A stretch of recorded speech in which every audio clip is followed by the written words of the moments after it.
Good morning. It's Christopher Taylor with Sovereign Harmony here on the hill. It's Saturday morning, not Sunday. Out of date early this week. It's August 23rd. We're going to talk about the astrology from August 23rd through the 30th.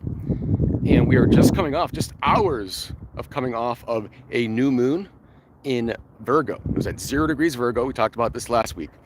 And this new moon squaring Uranus in Gemini and forming a yod. It's the apex point of a yod. So it's getting a quincux over to the Saturn-Neptune conjunction in Aries and another quincux to Pluto in Aquarius. Pluto and Aquarius is sextiling the conjunction between Neptune and Saturn over there.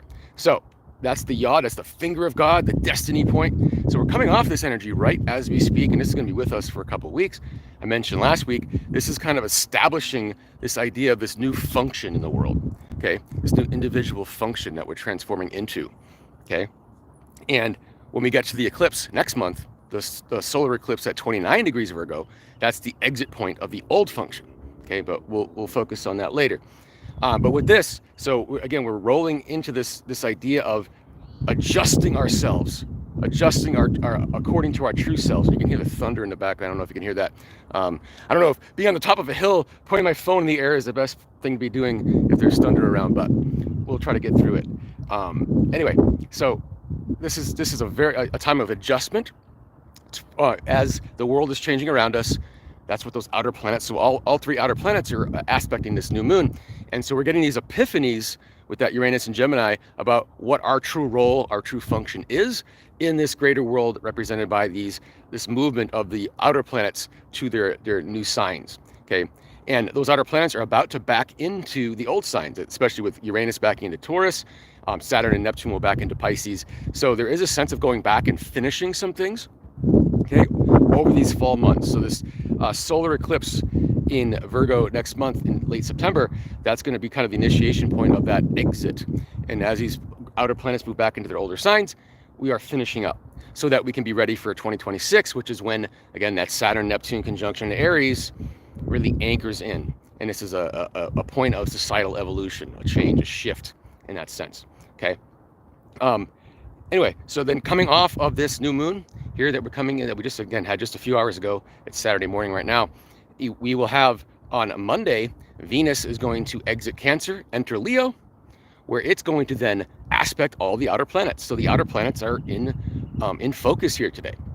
Also on Monday, we're going to have Mercury exiting the shadow zone. So it was retrograde from July 17th to August 11th in the sign of Leo from 5 degrees to about 15 degrees of Leo, something like that, 14, 15, whatever it was. 4 degrees to 15 degrees, that's what it was. And now Venus, so Mercury's exiting the shadow. So that work we did on a mental level with the Leo energy, which is, again, that self-expression, how we held ourselves back, what are, forms of authentic self-expression we can engage in. So a lot of review went on there. Now Venus enters Leo. Now we drop into the heart space, okay?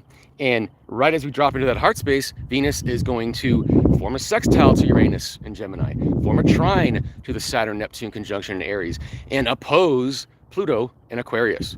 And so that's going to kind of happen in that sort of progression over the next coming days, like Tuesday into Wednesday or so of next week. So it's the 26th, 27th time frame.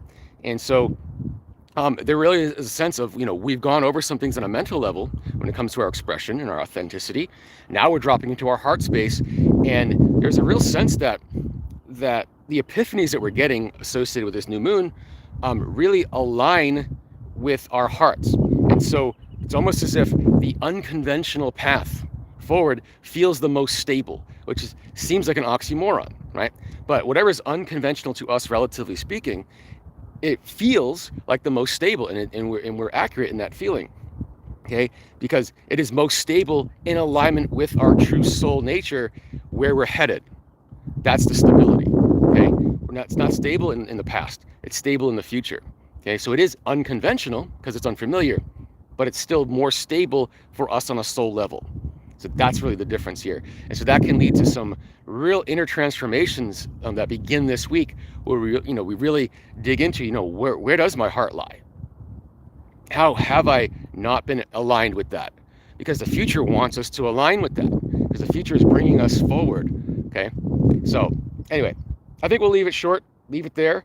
So outer planets very active with this new moon that we're just coming off, but also very active with Venus as it enters Leo, where Mercury retrograde is finishing its shadow. So we're dropping into our heart space again, where our headspace has been across the months of July and August for the most part. Okay, and so we're open to the future, and we're entering eclipse season. So that's going to be on September 7th. We have a lunar eclipse in Pisces, 15 degrees, and then we're going to have the solar eclipse at 29 degrees Virgo on the 21st of September. This is going to be, a nice opening, and again, alignment with our future self. So, any questions? Please let me know. If you're interested in taking advantage of my summer special, which is coming to an end here, follow me on Facebook. I put the comments in my posts, and it'll give you more details there. If you have any questions you want to ask me directly, you can do that here as well. Other than that, we'll see you next weekend, and take care.